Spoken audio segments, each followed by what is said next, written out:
Conéctate con nosotros, búscanos en Instagram como Radio U Central, revive tus programas favoritos en nuestro canal de YouTube y visita nuestro sitio web radio.ucentral.cl.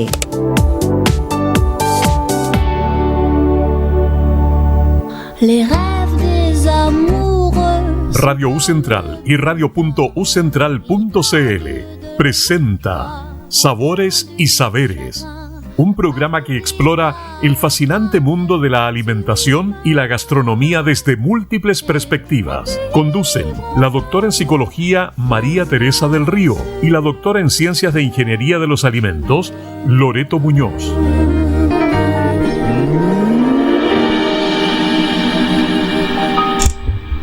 Hola, buenas tardes. ¿Cómo están ustedes? Nos encontramos nuevamente este día martes con Sabores y Saberes. Y hoy día definitivamente vamos a aprender mucho por el lado de los saberes.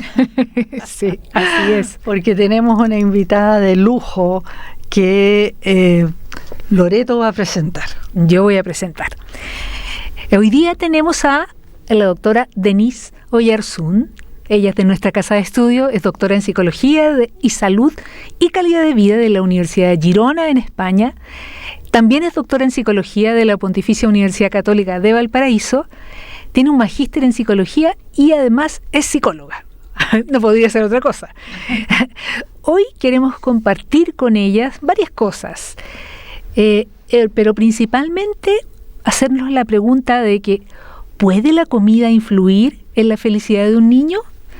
Y aunque sinceramente parezca una pregunta bastante simple, la respuesta hoy día la vamos a reflexionar y vamos a conversar acerca de la pobreza, de la educación, la salud mental, el bienestar y las oportunidades. Entonces, bueno, aquí Denise nos va a ayudar a entender todo este montón de cosas y explicar qué ha ido pasando en nuestro país. Pero partamos con una pregunta que es, ¿qué es la seguridad alimentaria? Bueno, en primer lugar, muchas gracias por la invitación a este programa, ¿cierto? Y a la audiencia que por supuesto nos está escuchando en este momento, lo hará más adelante. Tal como señalabas, quizás situarme desde el plano disciplinar, ¿cierto? Y evidenciar de alguna manera por qué estudiar la alimentación asociada al bienestar. Precisamente en el programa doctoral que cursé en la Universidad de Girona, un programa de Psicología, Salud y Calidad de Vida, hay un interés primordial por identificar, ¿cierto?, aquellos determinantes sociales, psicológicos y más estructurales que influyen en la calidad de vida de las personas. En mi caso particular, la intención siempre ha sido orientar esa calidad de vida en las infancias, en las adolescencias y las juventudes, ¿cierto?, en los primeros años de nuestra vida. Y valorar o medir, ¿cierto?, qué factores pueden contribuir a que niños, niñas y adolescentes se sientan bien, se sientan felices, ¿cierto?, se sientan satisfechos con su vida y eso genera una mejor calidad de vida. Uh-huh. Entonces, desde ese plano, durante los años que llevo estudiando este tema global que tiene que ver con el bienestar, con la satisfacción con la vida y con la felicidad en la infancia y la adolescencia, me ha llevado a explorar distintos ámbitos que influyen con este concepto, ¿cierto?, que llamamos bienestar. Partimos estudiando cómo condiciones de la familia, de la escuela y del barrio influyen en el bienestar. Y luego nos aproximamos a esta otra mirada que tiene que ver con parte de lo que ocurre en el entorno familiar, que básicamente se traduce en la alimentación, ¿cierto? Y desde ahí, uno de los conceptos que encontramos con la revisión de la literatura clave para entender qué influye en el bienestar de niños, niños y adolescentes tiene que ver con este concepto que ya decíamos, que es la seguridad alimentaria. Que básicamente tiene que ver con el acceso permanente y suficiente a distintos tipos de alimentos que sean nutritivos, ¿cierto?, y que contribuyan a una vida sana y saludable, ¿cierto?, para las personas que eligieron, obviamente, pero particularmente para los niños y niñas. Uh-huh. Pero siempre hay una confusión entre que el exceso de alimentos versus el exceso de hambre. Entonces, este concepto de seguridad alimentaria no es lo mismo que no pasar hambre, por ejemplo. Claro, no tiene que ver con eso, sino con acceso a una alimentación más o menos saludable, ¿cierto? Hoy en día vivimos en una sociedad donde claramente el acceso a la alimentación es variada, ¿cierto? Es saludable como no saludable, ¿cierto? Pero hay un acceso, por supuesto, un acceso mediado por un costo económico que cada familia puede asumir de distinta manera, pero hay acceso a alimentos, ¿cierto? Entonces, esta seguridad alimentaria tiene que ver precisamente con que esos alimentos sean suficientes, sean saludables y sean de buena calidad. Y ahí la decisión de la familia y de los niños y niñas, ¿cierto? A medida que crecen y van tomando sus propias decisiones, es importante para lograr esta seguridad alimentaria. Uh-huh. ¿Y cómo se mide la seguridad alimentaria en los hogares de Chile, por ejemplo? Uh-huh.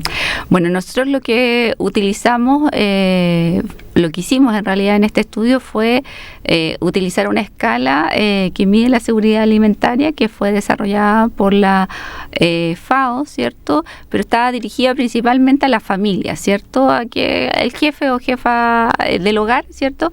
Que respondiera en función de lo que observa de su dinámica familiar y el de comportamiento de sus niños en particular. Entonces, lo que nosotros hicimos fue tomar ese instrumento, esas 7 preguntas, ¿cierto? Y aplicarlas directamente a niños y niñas para que ellos fueran quienes pudieran responder cómo estaban observando, ¿cierto? ¿Cómo era la percepción de, claro, exacto, de su seguridad alimentaria? Recuérdanos la edad de los niños. La edad de los niños, bueno, son escolares de educación básica, y se me olvidó la edad, perdón, pero si no me equivoco son del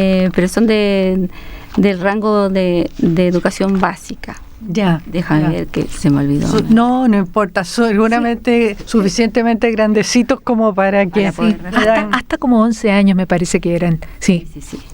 Uh-huh. Preguntarle a los niños, qué interesante, ¿eh? Sí, y además creo que tiene un valor porque no se ha hecho. La mayoría de las encuestas les preguntan a los padres, y la percepción de los padres es distinta a la de los niños, porque los papás o hay generaciones de padres que no recibieron la información de lo que es un alimento saludable o nutricionalmente equilibrado en el colegio. Pero hoy día los planes del Ministerio de Educación, ya combinados con el Ministerio de Salud, incorporan este aspecto de alimentos saludables y nutricionales. Por lo tanto, la información que manejan, en teoría, los niños, podría ser mayor que la que manejan sus propios padres. Mira, exactamente. Ese es un punto. Sí. Quizás conectando con algo que no precisamente tiene que ver con el estudio, pero sí con mi experiencia en investigación, ¿cierto?, en comunidades educativas. Precisamente la semana pasada estaba en un establecimiento educacional y me acerqué al casino, a visitar el casino para conocer cómo era y todo. Y la jefa de la cocina me decía, hoy día hay... no sé si eran arvejas o lentejas, así que hoy día sabemos que van a venir menos estudiantes a almorzar. Oh. Era como un hecho, porque como publica en el menú finalmente, ¿qué quiero decir con esto? Evidentemente los jóvenes, ¿cierto? Tanto de la edad del estudio que realizamos, como que eran de 10 a 14, como en el ciclo, como decía, básico y medio, hacen sus propias distinciones de aquellos alimentos, ¿cierto?, que prefieren consumir, sabiendo que esas comidas son importantes en el día y que por algo, ¿cierto?, se garantizan en los centros educativos. Uh-huh. Sí, es bien interesante porque tanto arvejas o lentejas son legumbres y los niños no prefieren las legumbres, ni en casa y menos en el colegio. Hay varias iniciativas que han cambiado un poco el paradigma del consumo de legumbres, porque hoy día las legumbres no se preparan solamente en guisos, que nosotros nos acostumbramos a comer un guiso de porotos, de lentejas, de garbanzos, y las arvejas secas, que tampoco son tan agradables, porque las arvejas frescas o congeladas son bastante buenas. Ricas, sí. Pero las arvejas secas quizás el sabor es más similar a un poroto o una lenteja. Entonces hoy día hay que romper un poco ese paradigma y empezar a innovar un poco en la parte culinaria para introducir estas legumbres que son tan nutritivamente equilibradas y saludables. Sí. Si miramos un poco la historia y la historia de la humanidad, no solamente de nuestro país, el hambre nos ha acompañado, o sea, siempre han habido hambrunas por sequías, ¿no es cierto?, por malas cosechas, por batallas, por guerras, por problemas, han habido hambrunas. Y que hoy día tengamos esta paradoja entre que hay en algunos lugares excesos de comidas, lo que tú mencionabas, y por otro lado déficit, es bien particular. Uh-huh. ¿Cómo está el país nuestro después de la pandemia en esos aspectos? Claro, bueno, el periodo de la pandemia fue particularmente crítico porque, como sabemos, los estudiantes, ¿cierto?, dejaron de recibir diariamente por un periodo acotado, porque luego se establecieron el tema de las canastas, pero de recibir en la forma preparada, ¿cierto?, alimentos listos para el consumo, ¿cierto?, las comidas, el desayuno y el almuerzo. Y de regreso de pandemia hay que de nuevo volver a socializar y adaptarse, ¿cierto?, a estas nuevas comidas que nos ofrece, por ejemplo, la institución educativa, ¿cierto?, que la mayoría finalmente consumen sus principales comidas durante la semana en su centro educativo. Las cifras que podemos mirar a nivel país no son muy alentadoras, ¿cierto? Los índices de sobrepeso y obesidad infantil reportados por la JUNAEB cada vez son más altos, ¿cierto? Y si bien es cierto, esto ya puede ser considerado evidentemente para algunos, quizás para otros no, una enfermedad crónica. No solo es la enfermedad crónica de la obesidad en este momento, sino todo lo que puede repercutir más adelante, ¿cierto?, con el desarrollo de los niños y niñas. Así que en ese sentido no es un buen escenario nutricional.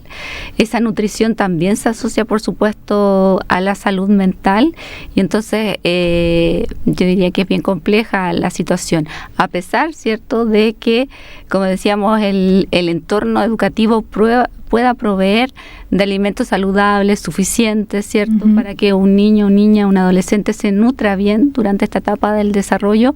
Aún así, ¿cierto?, el consumo de alimentos en el hogar o en otro espacio está poblado, diría yo, por los ultraprocesados, la comida rápida, ¿cierto? Si bien hay harta emergencia, diría yo, de alimentos más saludables, con pocos ingredientes, también tienen un costo harto más alto respecto de una galleta común y corriente. Sí. Que tiene... Entonces, sí, es el costo del alimento, porque nosotros tenemos la experiencia de ver a lo que comen los estudiantes aquí en la universidad, ¿ya? Es muy distinto quizás a un niño, pero vemos lo mismo, vemos niños, chicos que comen alimentos altamente calóricos, ya nutritivamente pobres, nutricionalmente pobres y ultraprocesados, ¿ya? Pero claro, que un niño de 10 años esté habituado a esa dieta es algo que es trágico. Sí. Que es trágico. Entonces, ¿ahí qué? ¿Son los padres los que habitúan a los niños a esa dieta? ¿Son los padres los que deciden, no, mejor cómete la salchicha con el puré de caja? ¿Cómo se llega a eso? Una pregunta que yo me hice mirando el estudio. Claro, bueno, en definitiva, con menores de edad las decisiones nutricionales son de la familia, o sea, sí, de los padres, sí. En definitiva, ¿cierto? Y lo que ofrece la comida ultraprocesada son alimentos rápidos, en definitiva, que no quieren una preparación de horas de cocina, ¿cierto?, sino que se pueden elaborar y consumir rápidamente. Por otro lado, este tipo de alimentos generan mayor satisfacción, ¿cierto?, más inmediata, que es lo que genera un alimento más saludable generalmente. Y finalmente también hay que considerar, diría yo, si bien es cierto hay una responsabilidad familiar, hay una responsabilidad social, ¿cierto?, que pone en el mercado en definitiva todos estos tipos de alimentos, con unas regulaciones a mi juicio mínimas, ¿cierto? Porque los sellos ya pasan a ser parte de los sellos de los alimentos, pasan a ser parte del envase y no, quizás ya no tiene el mismo efecto que tuvo al principio la toma de conciencia, que mira, mientras más sellos, menos saludable, menos nutritivo, pero también diría yo que está en juego las características de temperamento, de personalidad de los propios niños y niñas, que también van negociando de alguna manera con sus cuidadores o cuidadoras que quieren comer, que acceden o no a comer. Y eso, en distintas etapas de la infancia o adolescencia, se puede tornar claramente un problema o un conflicto familiar, ¿cierto? Uh-huh. ¿Quién decide qué come? Pero se decide también en función de la disponibilidad de los alimentos que hay. Es que yo creo que eso es clave. Mira, muchas veces lo conversamos con mis estudiantes de nutrición acerca de una lechuga, si la compramos en el supermercado, está alrededor de 1,000 pesos y más, ¿no es cierto? Versus un paquete de fideos y una salsa. Es más o menos lo mismo, vale lo mismo. Pero un paquete de fideos y una salsa alimenta a 4 personas, a 3 personas. Y una lechuga es un acompañamiento de una comida. Entonces, hay muchos alimentos que sabemos que son saludables, sabemos que son nutritivos, pero no están al alcance de todas las personas. Uh-huh. Hay que buscar alternativas y para mucha gente no es tan fácil. Lo otro que hemos tratado muchos capítulos de nuestro programa es acerca de los tiempos que le dedicamos a cocinar. Porque si bien afortunadamente los niños tienen una alimentación gracias al Estado, ¿no es cierto?, a los impuestos que pagamos todos, se alimentan equilibrada y nutricionalmente bien, ¿ya? O por lo menos les ofrecen, aunque no todos se las comen, llegan a su casa y eso ya no está. Ya no está. Y entonces en la tarde es el pancito con té. Uh-huh. Y en la noche cualquier cosa más rápido, porque también el tiempo para cocinar es muy reducido. Así que también es un problema social importante que es digno de conocer y conociéndolo buscar algún tipo de solución. Uh-huh. Claro. Sí, comparto plenamente la idea. En el espacio educativo están regulados los horarios y los tipos de alimentos, ¿cierto? Y en el hogar no siempre es así. Y hay condiciones estructurales, ¿cierto? Tienen que ver con las condiciones de trabajo, los niveles socioeconómicos, la propia educación que tiene la familia en cuanto a la alimentación. Y digo educación en un sentido... ¿cómo lo diría? Esto mismo que tú decías tú, Loreto, quizás que saber hoy en día que una legumbre la puedo utilizar para hacer un queque, no sé, yo no lo sé bien, pero sé que se puede hacer, ¿cierto? Y es otra presentación, es claro, otra galletas, por ejemplo. Galletas, ¿cierto? Otras formas de consumirla. Eso quizás claramente no está llegando a toda la población y en los hogares tampoco se están tomando los tiempos, diría yo, necesarios para cocinar en familia, nutrirnos, ¿cierto? Valorar los distintos tipos de alimentos y entender que todos aportan a nuestra nutrición y a que nos sintamos bien, no en lo inmediato únicamente, ¿cierto? Sino saciados durante el día, tratando de evitar el picoteo que surge, ¿cierto? En aquellas horas que estamos en nuestro hogar quizás con actividades tan claras, entonces claro, se vuelve complejo diría. Uh-huh. No, y viendo tele dan más ganas de comer. Oye, eso es una paradoja porque son actividades muy sedentarias. Claro, además y te dan ganas. Además claro. Que cuando, o sea, lo que también hemos hablado en muchos programas, el comer es una actividad social, aparte de nutricional. Entonces, el compartir un plato de comida con la familia, el estar consciente de lo que estoy comiendo, es distinto a comer cuando veo tele. Porque cuando veo tele, no me entero de lo que como y no tengo esa capacidad de percepción de darme cuenta que estoy satisfecho. Entonces, eso también tiene un componente interesante ahí. Claro, y ahí, disculpa, claro, para nosotras quizás fue comer primero sin sin ningún distractor más que la propia familia, luego quizás la radio, la televisión, pero hoy día son los dispositivos, por cierto, los celulares, las tablets. ¿Cuántos niños comen con el celular? Además, Exacto. No tienes cómo quitarles la pantalla. Claro, Sí. incluso, no sé de observación en restaurante, por dar otro ejemplo, ¿cierto? Tú ves la familia y guaguitas, literalmente, sentadas en silla de bebé, con el celular y comiendo la papita o lo que les da la familia en ese momento, porque claro, entre comillas, desde afuera parece un niño o una niña calmado, porque está pendiente de lo que ocurre en la pantalla, pero para su desarrollo no es nada saludable lo que está ocurriendo ahí en su cerebro. Oye, Denise, y dado que ustedes le preguntaron a los niños, si tú pudieras decirnos de las respuestas, de que sé que están protocolizadas las respuestas, ¿no? Porque son instrumentos de medición. Pero, ¿qué es la seguridad alimentaria para estos los niños que ustedes entrevistaron? ¿Cómo la definen? Yo diría que podrían definirla a propósito de lo mismo que preguntamos, ¿cierto? ¿Ya? Que son preguntas cerradas, acotadas, que tienen que ver, por ejemplo, con no saltarse comidas principales, a lo menos las 3 principales, desayuno, almuerzo, ¿cierto? Cena u once, no tener acceso a una alimentación saludable, ¿cierto? De lo que ellos efectivamente puedan distinguir como saludable y no saludable sin tener como un curso, una gran formación al respecto, pero sí hacer esa distinción. Y también tiene que ver con comer menos de lo que se debería, ¿cierto? Pero que también es difícil de medir pensando que no siempre se siguen, ¿cierto?, las rutinas de alimentación o los horarios de alimentación.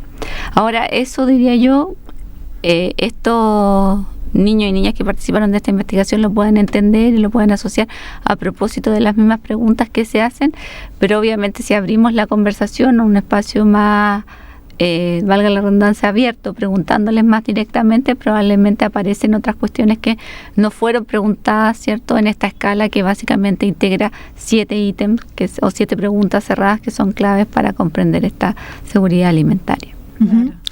¿Cuáles fueron los hallazgos claves del estudio?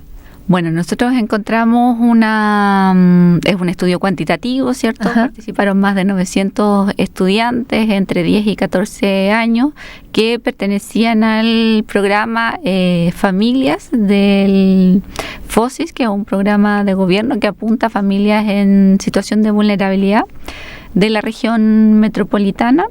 Ese es como el contexto en que realizamos la investigación, todos obviamente estudiantes en proceso formativo, escolarizado, y entonces les pedimos a ellos que respondieran virtualmente un cuestionario que tenía preguntas sobre su bienestar personal y preguntas sobre su seguridad alimentaria.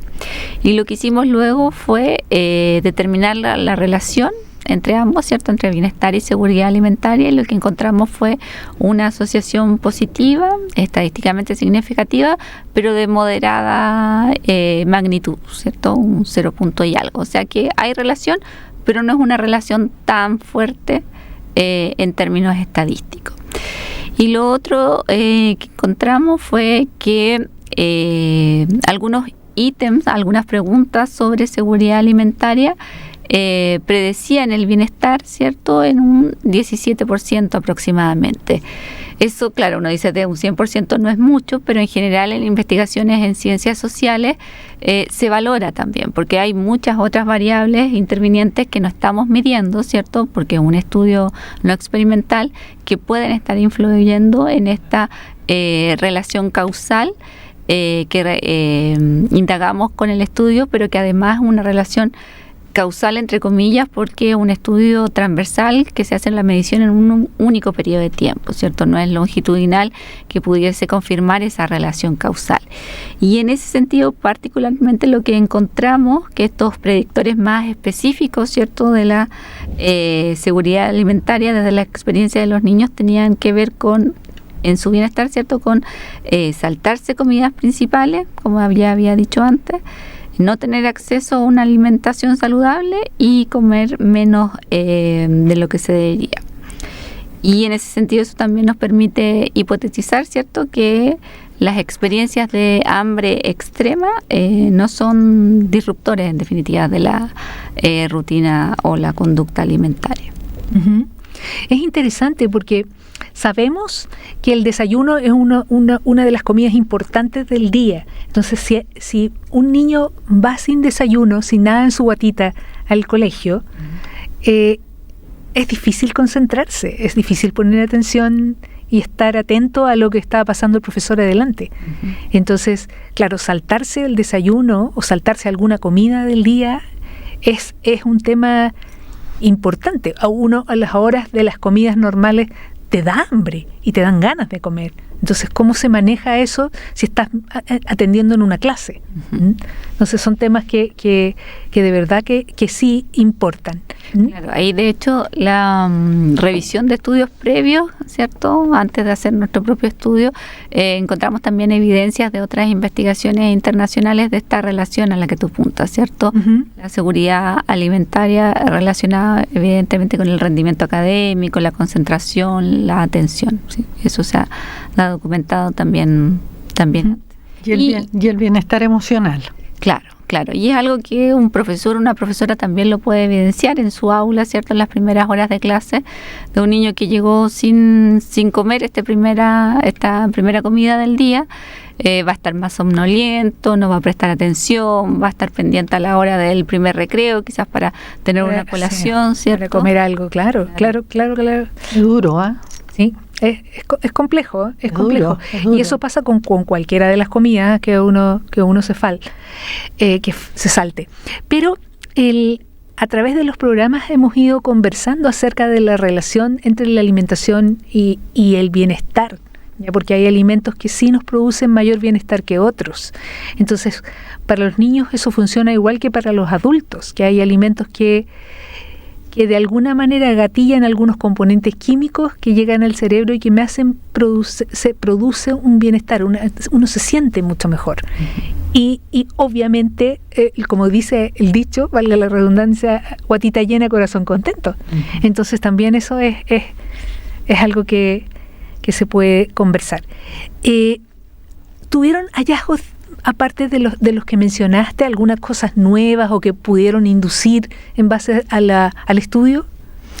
Mira, yo creo que lo que ya señalé sería como los principales hallazgos de la investigación. De ahí lo que queda, ¿cierto?, a modo más reflexivo y de discusión, ¿cierto?, es seguir indagando básicamente desde una perspectiva más cualitativa, ¿cierto?, más desde el diálogo directo con los niños y niñas, ¿cierto?, sobre cómo ellos entienden su seguridad alimentaria, porque en definitiva, si bien es también paradójico, porque escuchamos las voces de los niños a través de un cuestionario cerrado, o sea, es mejor que preguntarle directamente a su madre o su padre, preguntarle directamente al niño, pero sigue siendo un espacio cerrado de respuestas, ¿cierto? Y entonces desde ahí surge como esta necesidad de ir y preguntarle sí, ahora sí, más directamente, ¿cierto?, con otro tipo de técnicas donde ellos puedan expresarse, no solamente a través de las palabras, quizás a través del dibujo, la fotografía, ¿cierto?, que están entendiendo por su seguridad alimentaria, mirar también cómo son los entornos que los rodean, ¿cierto?, el barrio, la comuna donde viven, ¿cierto?, y mirar también ahí que efectivamente esos entornos tampoco son nutritivos en definitiva, ¿cierto? O sea, claro, por ejemplo, lo que uno piensa, una feria de fruta y verdura ocurre en un momento determinado en la semana, en un horario, no es algo que esté siempre disponible. Y si miras un almacén de barrio, es lo que menos hay disponible y de bien poca calidad también. Sí. Oye, la otra cosa que nos llama mucho la atención, que sería bien interesante que tú nos reflexionaras, es cómo se relaciona la inseguridad alimentaria con la obesidad. Porque cuando uno lo piensa, no entiende. Dice, un niño con hambre, un niño flaco, por ejemplo, ¿ah? O un niño que tiene poca oportunidad de comer, ¿ah? regularmente no es obeso, pero acá no, acá hay, no sé, hay elementos que para mí son ocultos. Y no termino de comprender cómo esto sucede. ¿Qué es lo que ustedes han visto, han estudiado en ese sentido? Claro, si bien es cierto, como decíamos antes, el sobrepeso y la obesidad es un indicador crítico hoy en día en la población, sí identificamos ciertos mayores niveles de inseguridad alimentaria en niños y niñas con sobrepeso. Eso fue como un hallazgo más bien descriptivo dentro de nuestra investigación. Y desde ahí diría, ¿cierto? En realidad no hicimos como una hipótesis que pudiera explicar ese resultado, pensando también en esto que decía anteriormente, que finalmente este tipo de estudios también tiene sus limitaciones y las explicaciones o hipótesis que podamos dar siempre van a ser como desde la perspectiva adulta, ¿cierto? No, porque el estudio está hecho así en definitiva. Entonces ahí, más que dar una hipótesis o una explicación plausible, es pensar en nuevos estudios que interpreten este resultado directamente con niños y niñas. Dijiste algo bien interesante antes de eso. Dijiste que los entornos de los niños no está la fruta y la verdura a la mano, excepto cuando está la feria, pero sí están estos negocios de barrio ya y puestitos, ¿no? Que es una comercio formal e informal, que la gente tiene para generar un ingreso, ¿no? Se vende comida, eso es muy común en Chile. Uh-huh. Y quiere decir que se vende comida no perecible. Uh-huh. Se vende comida envasada, no perecible. Exactamente, claro, sí. Y popular. Entonces, si el niño quiere ir a buscar algo de comer a la esquina, no va a encontrar una fruta. No va a encontrar una fruta, no va a encontrar un helado artesanal, digamos. Y es que si hubiera una fruta, tampoco la compraría. Seguramente, seguramente, porque está el chocolatín. Claro, un paquete de galletas o algún otro snack. Sí. Porque esos snacks también tienen su cuento, o sea, son atractivos, todos los productos crujientes y crocantes, nosotros los mascamos y disfrutamos, eso también de alguna manera claro. Afecta a nivel cerebral y es agradable.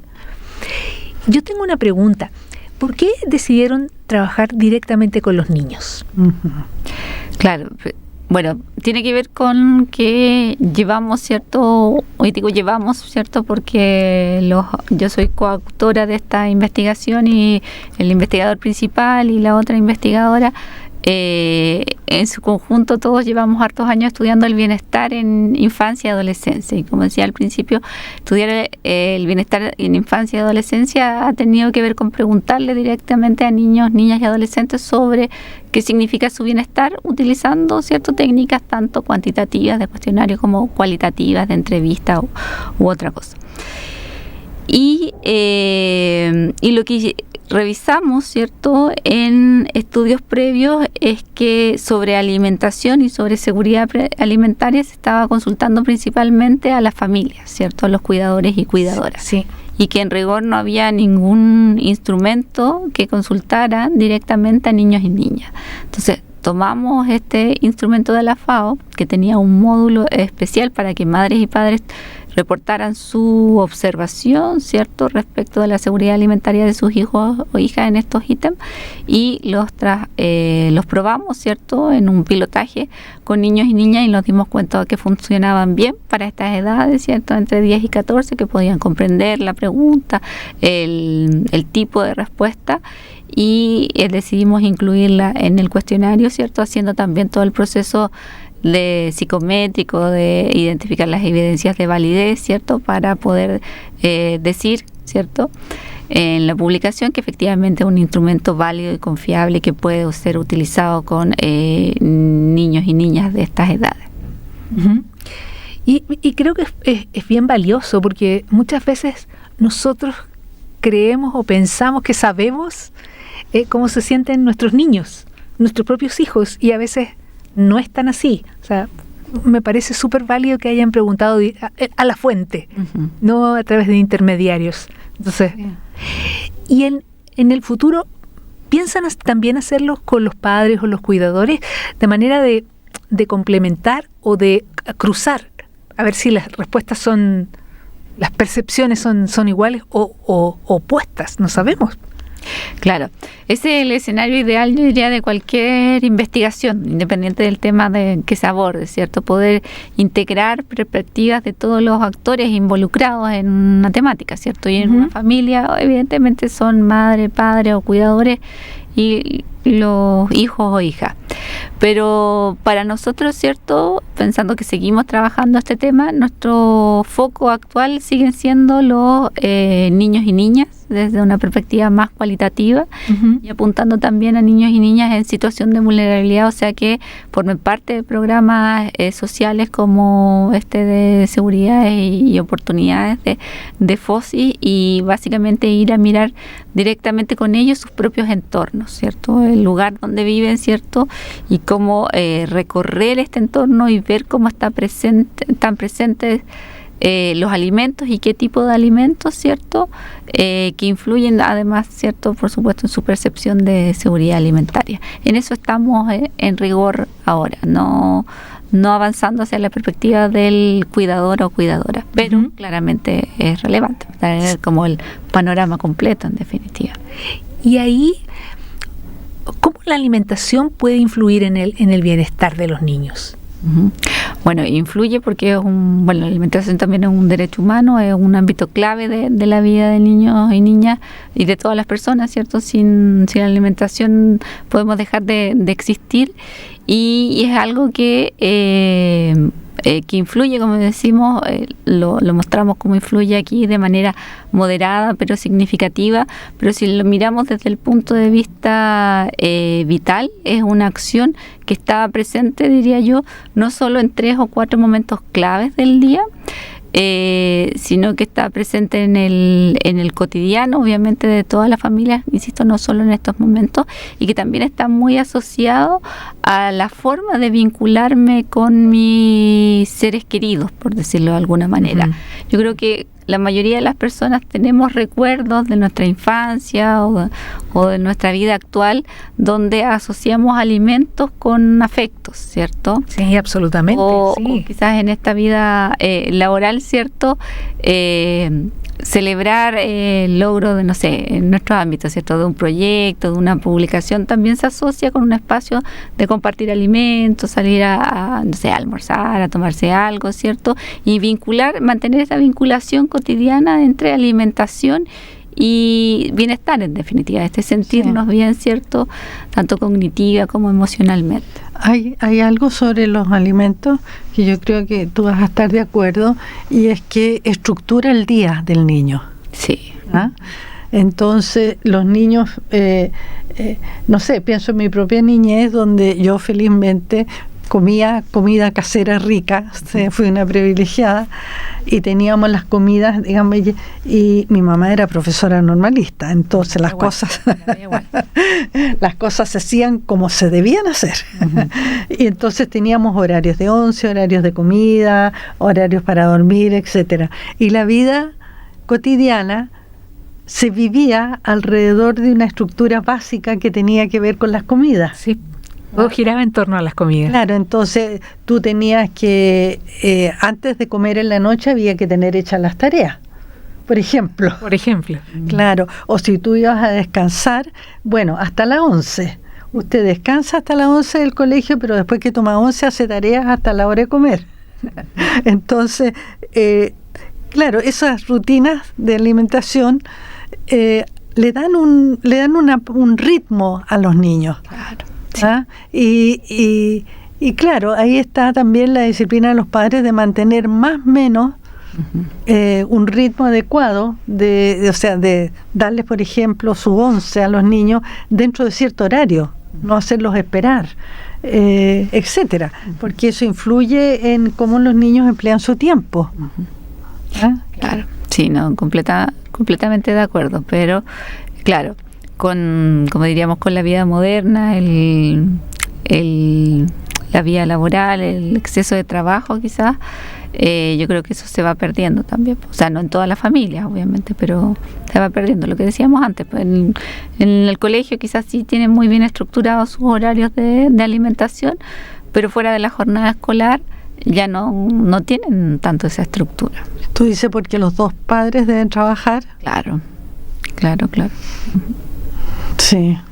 O sea, lo que no quita que obviamente hay familias que de igual manera ambos padres trabajan, ¿cierto? Y hay una rutina, ¿cierto? Rutina en general, ¿cierto? No solo con los alimentos. Pero esas rutinas, lo que dice María Teresa es que de verdad, yo estoy convencida que así es, que se generan en torno a los alimentos, porque todo se hace antes de comer, antes de o después de comer, ya sea el desayuno, el almuerzo, la cena, lo que sea. Pero casi todas las actividades o ese orden estructurado del día lo hacen las comidas. O se ocurre gracias a las comidas. Sí. Uh-huh. Y lo otro que se ha perdido, yo creo que tú vas a estar de acuerdo, Denise, es que era más gregario el momento de comer. Uh-huh. ¿Ah? Ahora, que no sabría decirlo, pero creo que es más probable que coma cada uno sentado frente a una pantalla. O sea, un adolescente frente a la tele, el otro frente al computador. Claro, el celular, ahí frente al... Claro, y la mamá reparte la comida, pero es más difícil juntarlos en la mesa. Uh-huh. ¿Ah? Claro, en personas como decías tú antes, por ejemplo, nosotros que vemos estudiantes universitarios o vivimos en barrios universitarios, ¿cuántos completos caminantes vemos en la calle? Hamburguesas caminantes, sí. Papas fritas caminantes, todo. Claro, ni siquiera tomarse el tiempo de sentarse a lo menos y a ingerir un alimento. No, si nosotros lo vemos y lo comentamos siempre, porque en el comedor sí hay estudiantes que traen su almuerzo y un almuerzo nutritivo, equilibrado, bien, y se sientan con sus compañeros a comer tranquilamente, pero un porcentaje altísimo, mucho más de la mitad, es cualquier cosa, el queque, el muffin, el sándwich y la bebida, y sería digamos la comida del almuerzo, uh-huh, que también es una comida importante del día, uh-huh, que nos sirve para seguir el resto de la tarde. Así que nada de proteínas, nada de frutas, bueno, en fin. Pero la investigación de ustedes se desarrolló en un periodo bien particular, que fue post-pandemia. ¿Qué los hizo elegir este periodo? Porque de verdad que es muy particular en muchos aspectos. Uh-huh. Siendo bien honesto, tiene que ver, esta investigación se basa, es parte de la tesis doctoral de Cristóbal, que es el autor principal, y en rigor en este periodo de tiempo estaba realizando sus estudios de doctorado. O sea, coincidió básicamente. Pero yo diría que como fue ya finalizando la pandemia, también tuvo que ser de manera digital, y eso yo diría que favoreció el tamaño muestral, porque finalmente se hizo toda una estrategia de primero contactar a FOSIS, ¿cierto?, que tiene su centro de estudios, para que aprobara la investigación, que antes había sido aprobado por el Comité de Ética de la Universidad de Girona. Luego contactar a los coordinadores y coordinadoras del programa, ¿cierto?, de familia. Ellos a su vez contactar a sus profesionales que trabajan en terreno con las familias, para que ellos finalmente entregaran un enlace, ¿cierto?, a través de un WhatsApp a las familias, para que las familias le pasaran el celular a los niños y pudieran responder. Una cadena larga. Una cadena bien larga. Y responder o no responder, ¿cierto? Porque como toda investigación tiene su consentimiento y asentimiento informado. Claro. Confiamos que en rigor respondieron los niños y niñas, porque al final había, creo, una pregunta de comentario, y había comentarios, no sé, me gustan las papas fritas, ponte tú, que tú dices, claro, probablemente esto sí lo puede haber dicho un niño, quizás también lo podría haber dicho un adulto. Pero se hizo todo un proceso de con capacitación, podría decirlo así, a los apoyos familiares, que son los profesionales que trabajan directamente en las familias, para concientizarlos bien en que las indicaciones, que no solo estaban escritas en este mensaje en WhatsApp, sino que también podían transmitir de manera verbal a las familias, fuera que los propios niños contestaran. Y en definitiva no era un instrumento largo, porque finalmente eran 14 preguntas más otras preguntas sociodemográficas, no llegaba a ser un instrumento largo como otros que hemos aplicado, que han sido mucho más extensos y que se pueden resolver bien en un tiempo acotado. Uh-huh. ¿Qué van a hacer con estos resultados? Los resultados fueron publicados, ¿cierto? En este artículo. Hay otros resultados que también ya enviamos a otra revista, pero que tienen que ver básicamente con más evidencias de validez de la escala para seguir, para que podamos decir que efectivamente tenemos una escala validada en población escolar chilena con estas características, ¿cierto? Y se podría utilizar en otros escolares chilenos. Y también se realizó un proceso de devolución de los resultados, principalmente al equipo ministerial, ¿cierto?, de FOSIS, y ahora lo que estamos haciendo es más que nada difundiendo los resultados de la investigación y trabajando en paralelo proyectos nuevos que tienen que ver con esta perspectiva más situada y cualitativa, ¿cierto?, de la seguridad alimentaria, social, bienestar. Uh-huh. Y ¿podrían servir los resultados, estos resultados, los que están preparando y los que van a investigar un poco más a futuro, para construir o mejorar políticas públicas? Uh-huh. Yo creo que sí. En esto este ejemplo que les daba de cómo la jefa de la cocina inmediatamente sabe cómo funciona su... Claro, y lo sabe mejor que nadie. Exacto, en relación a los alimentos que dispone. Podría ser también un buen público con quien difundir estos resultados, ¿cierto? Porque finalmente ahí hay toda una vinculación que hay, ¿cierto?, entre los alimentos, quien entrega los alimentos, la forma en que se entrega el espacio que se genera, que puede propiciar también a generar una alimentación más nutritiva y más saludable, ¿cierto?, que ya está en los programas escolares, pero que un estudiante de media tiene la opción o la decisión de escaparse de comer las lentejas o los garbanzos, ¿cierto? Entonces, cómo pensar también en conjunto estrategias mirando estos resultados que permitan que no se escape, sino que se vuelva a vincular y vea la importancia de comer este tipo de alimentos, y que esto no solo tiene que ver con la nutrición de su cuerpo, sino que tiene que ver con su salud en general. Uh-huh. Sí, me parece. Y entonces, ya para ir cerrando, ¿nos podrías dar alguna recomendación que surja en base a tu investigación? Uh-huh. Yo diría que confiar primero en el conocimiento popular que tenemos todas y todas, que la alimentación sí está asociada a los afectos, ¿cierto? Sean afectos positivos, negativos, más ambivalentes, pero está asociada a los afectos, ¿cierto? Que la seguridad alimentaria, si bien es cierto, una percepción individual que puede tener un niño, un adolescente, una persona adulta, ¿cierto?, está mediada por factores familiares, sociales, ¿cierto?, y estructurales.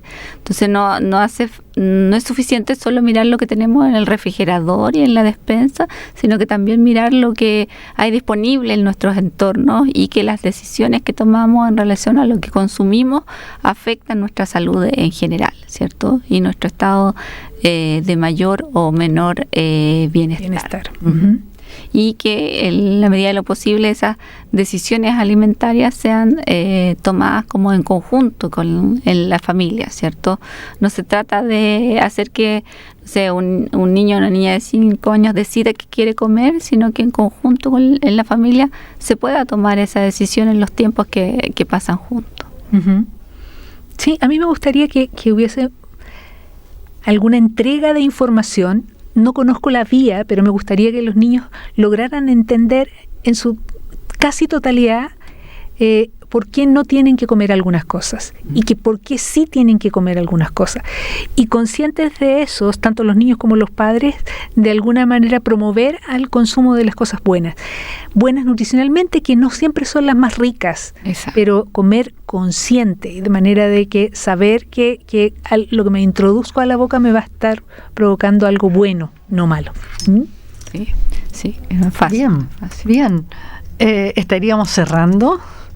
Le vamos a dar las gracias a Denise Oyarzún por su Por dos cosas. Uno, por ser una estupenda investigadora de la Universidad Central. Yo misma para las locutoras del programa. Sí, y otro por haber compartido generosamente su conocimiento con nosotros. ¿Ah? Gracias. Y ayudarnos a enriquecer el programa con todo lo que significa el comer sano. ¿Ah? Y preocuparse de los niños más carenciados que en relación a este tema. ¿Ah? Tú trajiste el tema a este programa y no lo habíamos tocado tan directamente. No, para nada. Así que muchas gracias, Denise. Muchas gracias. Gracias a ustedes también por el programa y por el espacio también para poder difundir esta investigación. Muy bien, hasta el próximo martes, señores. Nos escuchamos la próxima semana. Excelente semana y abríguense